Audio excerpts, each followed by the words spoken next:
வணக்கம். தமிழாளி தொலைக்காட்சி செய்திகள் வாசிப்பவர் கமலா ஜெகதீஸ்வரன். முதலில் தலைப்புச் செய்திகள். இலங்கைக்கு எரிபொருள் விநியோகிக்க இரு ரஷ்யா நிறுவனங்கள் பதிவு. அதிர்ச்சி அளிக்கும் செம்மணி புதைகுழி. மேலும் 2 சிறு குழந்தைகளின் எலும்புக்கூடுகள் அடையாளம். ஜனாதிபதி மற்றும் அரசாங்கத்தின் மீது மக்களுக்கு அதிக நம்பிக்கை.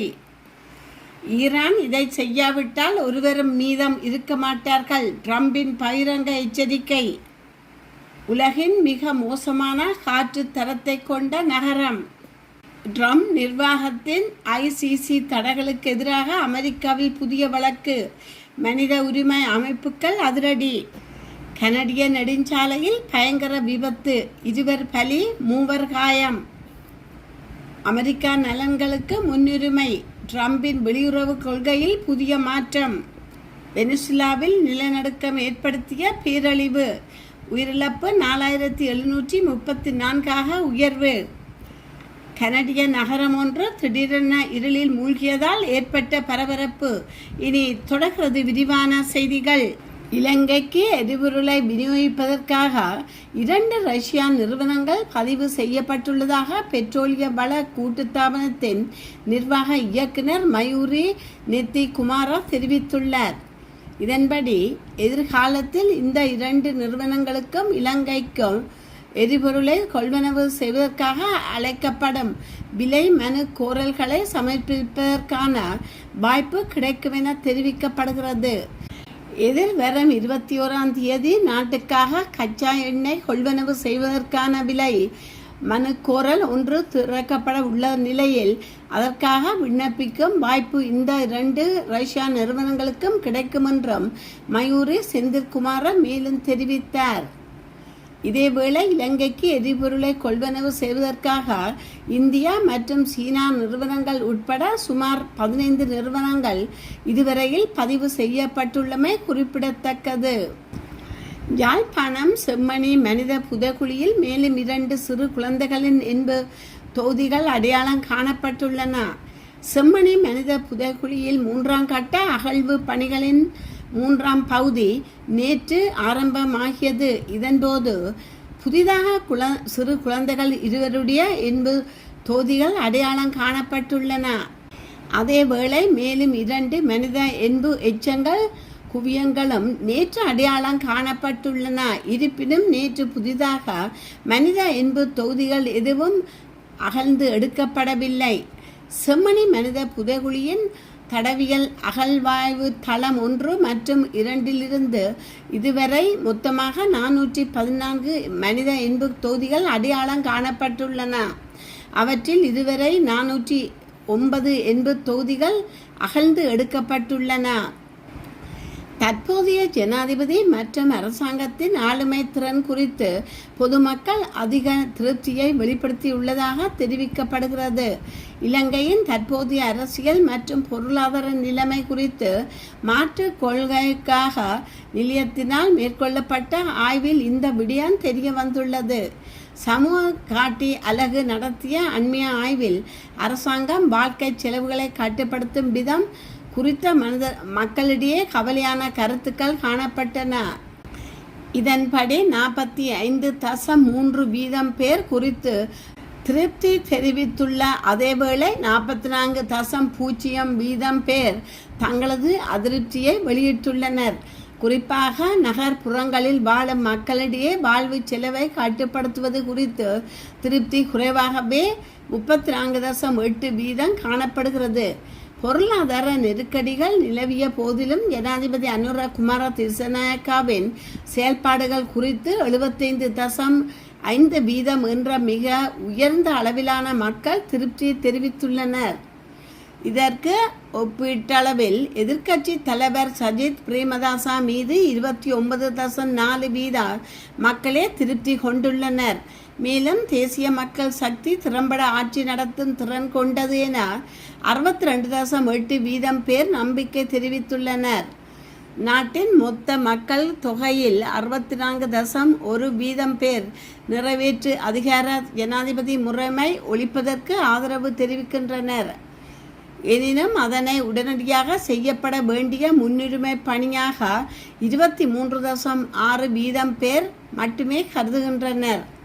பெரும்பாலானோர் 40.5% அது ஒழிக்கப்பட வேண்டும் என்றாலும் இத்தருணத்தில் அது அவசர முன்னுரிமை அல்ல என்ற கருத்தை கொண்டுள்ளனர். தித்வா பேரிடர் நிவாரண சேவைகளின் போது அரசாங்கம் செயல்பட்ட விதம் குறித்து 68.6% மக்கள் திருப்தியடைந்துள்ளனர். உயிர்த்த ஞாயிறு தாக்குதலுக்கு பொறுப்பானவர்களை சட்டத்தின் முன் நிறுத்துவதற்கு அரசாங்கம் எடுக்கும் முயற்சிகளுக்கு 51.6% பேர் ஆதரவு தெரிவித்துள்ளனர். அத்துடன் மாகாண சபை தேர்தலை நடத்துவது முக்கியமானது என 67% மக்கள் நம்புகின்றனர். தற்போதைய அரசியல் தலைமைத்துவம் மற்றும் நிறுவன மறுசீரமைப்பு குறித்து இலங்கை மக்கள் சாதகமான எதிர்ப்புகளை கொண்டுள்ளனர் என்பதை இந்த ஆய்வின் முடிவு வெளிப்படுத்துகின்றன. அமெரிக்காவுடன் அமைதி பேச்சுவார்த்தை நடத்தி ஒப்பந்தம் ஒன்றை அவர்கள் ஏற்படுத்தி கொள்ள வேண்டும். ஈரான் அதனை செய்ய தவறினால் அந்நாட்டில் ஒருவரும் மீதம் இருக்க மாட்டார்கள் என்று ட்ரம்ப் எச்சரிக்கை விடுத்துள்ளார்.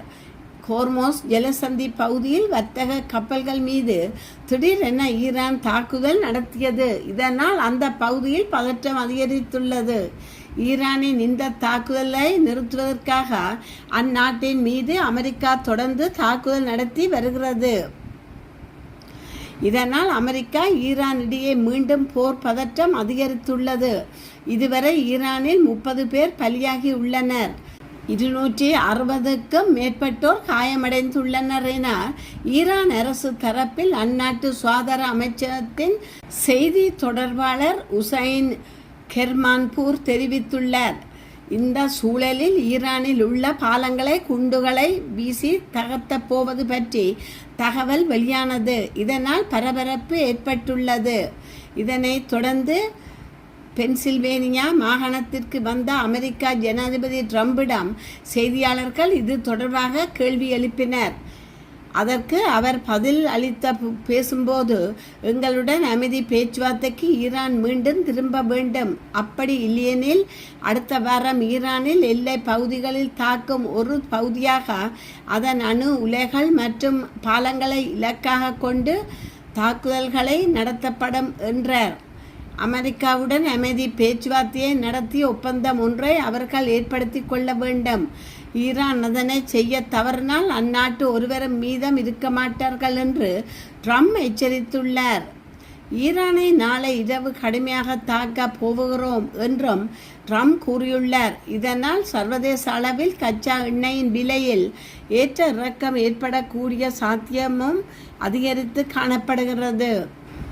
கனடாவின் வடமேற்கு ஒன்டாரியோ பகுதியில் பரவி வரும் காட்டுத்தீயின் அடர்ந்த புகைமூட்டம் நகருக்குள் பரவியதை அடுத்து டொரண்டோ நகரின் வானம் ஒரேஞ்ச் நிறமாக மாறியுள்ளது.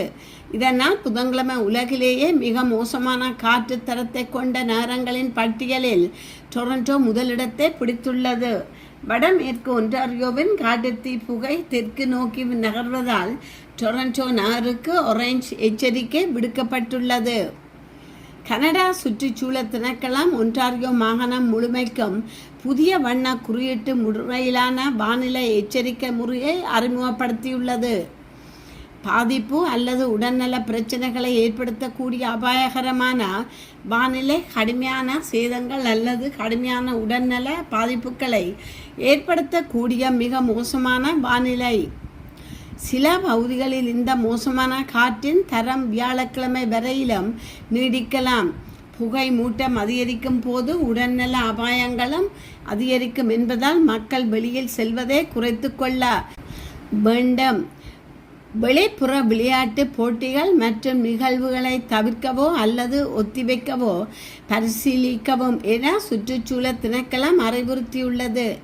உலகளாவிய காற்றின் தரத்தை கண்காணிக்கும் LQR அமைப்பின் தரவுகளின்படி புதன்கிழமை காலை 8 மணியில் டொரண்டோவின் காற்றின் தரம் உலகிலேயே மிக மோசமான நிலையை எட்டியுள்ளது.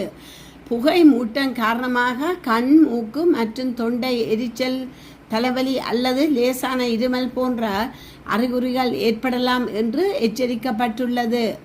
வெப்ப அலை மற்றும் காற்று மாசடைவு ஆகிய இரண்டும் ஒரே நேரத்தில் சேர்ந்து கொண்டு டொரண்டோ மக்களை பெரும் அவதிக்குள்ளாக்கியுள்ளது. நெதர்லாந்தின் தாஹேக் நகரை தளமாக கொண்டு இயங்கும் சர்வதேச குற்றவியல் நீதிமன்றத்தின் ICC மீது அமெரிக்க ஜனாதிபதி டொனால்ட் ட்ரம்ப் நிர்வாகம் விதித்துள்ள பொருளாதார தடைகள் அமெரிக்க குடிமக்களின் அரசியலமைப்பு சட்ட உரிமைகளை பறிப்பதற்காக கூறி அமெரிக்க நீதிமன்றத்தில் புதிய வழக்கொன்று தொடரப்பட்டுள்ளது. வாஷிங்டனை தளமாக கொண்ட டான் மனித உரிமைகள் அமைப்பு மற்றும் இனப்படுகொலைக்கு எதிரான வரி செலுத்துவோர் கூட்டணி டாக்ஸ் ஆகிய அமைப்புகள் இணைந்து புதன்கிழமை இந்த வழக்கை தொடுத்துள்ளன. இஸ்ரேல் பிரதமர் பெஞ்சமின் நெதன்யாகு மற்றும் முன்னாள் பாதுகாப்பு அமைச்சர் ஜோவ் ஹேலண்ட் ஆகியோருக்கு எதிராக சர்வதேச குற்றவியல் நீதிமன்றம் பிறப்பித்த பிடியாணைகளுக்கு பதிலடியாக கடந்த 2025 ஆண்டு பிப்ரவரியில் ஜனாதிபதி ட்ரம்ப் நிர்வாகம் ICC அதிகாரிகள் மீது கடுமையான பொருளாதார தடைகளை விதித்தது. இந்த தடைகளின் கீழ் ICC வழக்கறிஞர்கள், நீதிபதிகள் மற்றும் சர்வதேச நீதிமன்றத்துக்கு ஆதாரங்களை வழங்கிய சில பாலஸ்தீன அமைப்புகள் மட்டுமின்றி பாலஸ்தீன ஆக்கிரமிப்பு பகுதிகளுக்கான ஐநா சிறப்பு அறிக்கையாளர்கள் பிரான்செஸ்கா அல்பானிஸ் ஆகியோரும் குறிவைக்கப்பட்டனர். ட்ரம்ப் நிர்வாகத்தில் இந்த நடவடிக்கை பாலஸ்தீன மக்களின் மனித உரிமைகளுக்காக பேசும் அமெரிக்க குடிமக்களின் பேச்சுரிமையையும் கருத்து சுதந்திரத்தையும் அச்சுறுத்துவதாக மனுதாரர்கள் குற்றம் சாட்டியுள்ளனர். சர்வதேச நீதிமன்றமோ அல்லது வெளிநாட்டு உரிமை ஆர்வலர்களிடமோ அமெரிக்கர்கள் தொடர்பு கொள்வதையும் தங்களது கருத்துக்களை பகிர்வதையும் இந்த தடைகள் தடுப்பதாக அவர் சுட்டிக்காட்டியுள்ளார். மேலும் இந்த தடைகள் தகவல் பரிமாற்றங்களை முடக்குவதற்கு ஜனாதிபதிக்கு அதிகாரம் இல்லை என்று கூறும் 1977 ஆண்டின் அமெரிக்காவின் சர்வதேச அவசரகால பொருளாதார அதிகாரங்கள் சட்டத்திற்கு எதிரானது என்றும் அந்த மனுவில் குறிப்பிடப்பட்டது. சமீபத்தில் அமெரிக்க வெளியுறவு அமைச்சர் மார்க்கோ ரூபியோ ICC நீதிமன்றத்தை முற்றிலும் முடக்குவதற்கு அமெரிக்க அரசு தீவிரமாக செயல்படும் என்று எச்சரித்திருந்த நிலையில் இந்த புதிய சட்ட போராட்டம் ட்ரம்ப் நிர்வாகத்துக்கு பெரும் சவாலாக உருவெடுத்துள்ளது. கனடாவின் ஒன்டாரியோ மாகாணம் மிசிசாகா பகுதியிலுள்ள நெடுஞ்சாலை 401 இடம்பெற்ற கொடூர வாகன விபத்தில் சிக்கி 2 உயிரிழந்துள்ளதாக ஒன்டாரியோ மாகாண காவல்துறை உறுதிப்படுத்தியுள்ளது. இன்று காலை 9 மணிக்கு பிறகு டிக்சி வீதிக்கு அருகிலுள்ள கிழக்கு நோக்கிய விரிவு பாதைகளில் இந்த விபத்து நிகழ்ந்துள்ளது. பின்னால் இருந்து வந்த வாகனம் ஒன்று மோதியதில் முன்னால் சென்ற வாகனத்தில் பயணித்த கேம்பிரிட்ஜ் பகுதியைச் சேர்ந்த 80 வயது முதியவர் மற்றும் 53 வயது பெண் ஆகிய இருவருமே சம்பவ இடத்திலேயே பரிதாபமாக உயிரிழந்துள்ளனர். மேலும் இந்த விபத்தில் காயமடைந்த மற்ற 3 சிகிச்சைக்காக மருத்துவமனைக்கு கொண்டு செல்லப்பட்டுள்ளனர். விபத்தை தொடர்ந்து மிசிசாகா பகுதியில் உள்ள விரைவு பாதைகள் அனைத்தும் முழுமையாக மூடப்பட்டுள்ளன. இதனால் அப்பகுதியில் கடுமையான போக்குவரத்து நெரிசல் ஏற்பட்டுள்ளது. மிசிசாகா வீதிக்கும் டிக்சி வீதிக்கும் இடப்பட்ட விரைவு பாதைக்குள் எந்த ஒரு வாகனமும் அனுமதிக்கப்படவில்லை. ஒரே ஒரு கலெக்டர் பாதை மட்டுமே திறந்து விடப்பட்டுள்ளதால் வாகனங்கள் மிக மிக மெதுவாக ஊர்ந்து செல்கின்றன.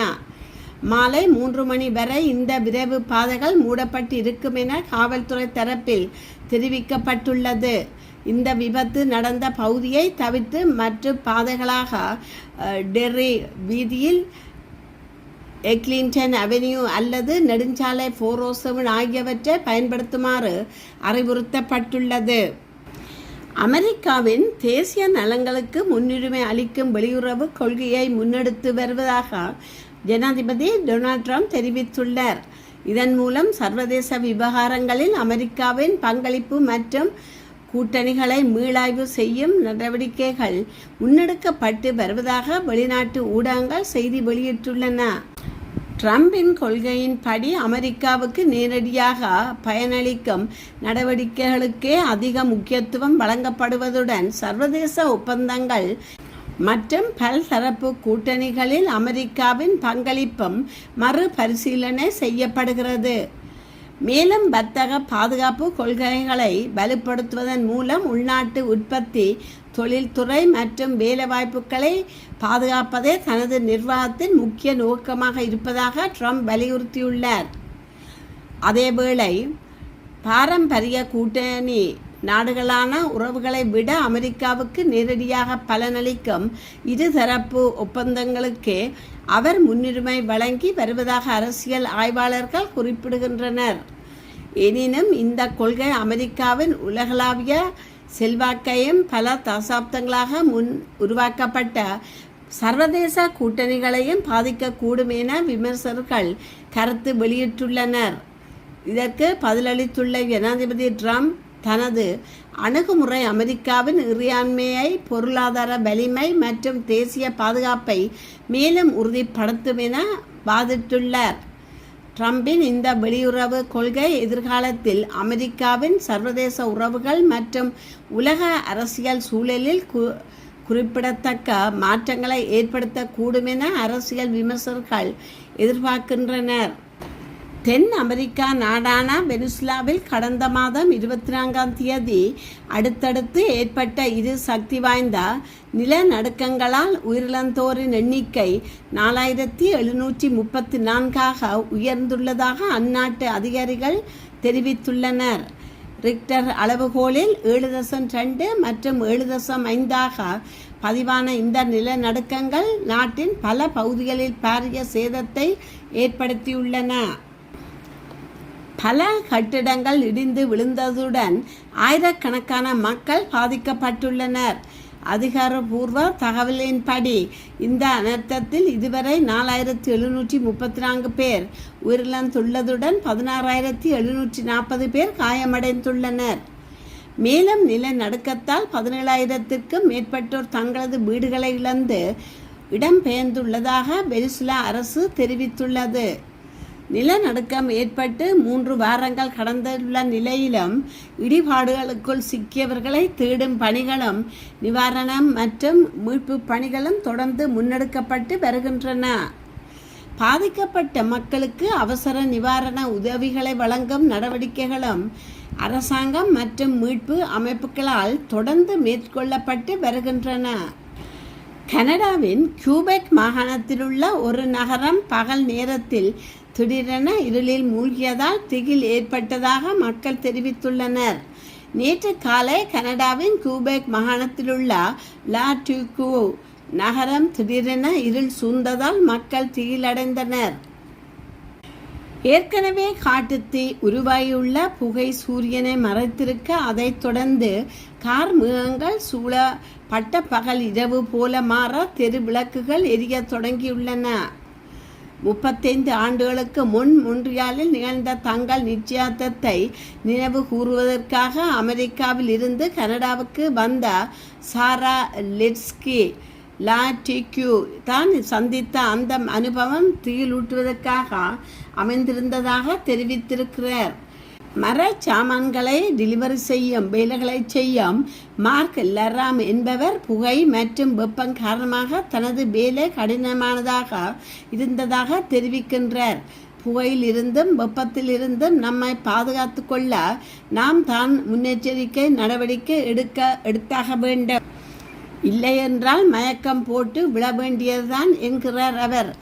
இதற்கிடையில் காட்டுத்தீயால் பரவி வரும் புகையால் சாலைகளில் போதுமான வெளிச்சம் இல்லை என்றும் காற்றின் தரம் மோசமாக உள்ளதாகவும் எச்சரித்திருந்த கனடாவின் சுற்றுச்சூழல் அமைப்புகள் மக்கள் வீட்டுக்கு வெளியே நேரம் செலவிடுவதை குறைக்குமாறும் விளையாட்டு மைதானங்களில் விளையாடுவது முதலான நிகழ்ச்சிகளை குறைக்கவோ அல்லது மாற்றியமைக்கவோ செய்யுமாறு அறிவுறுத்தியிருந்தது குறிப்பிடத்தக்கது. இத்துடன் செய்திகள் நிறைவு பெறுகின்றன. மீண்டும் மற்றொரு செய்தியூடாக உங்களை சந்திக்கும் வரை வணக்கம் கூறி விடைபெறுபவர் கமலா ஜெகதீஸ்வரன். நன்றி.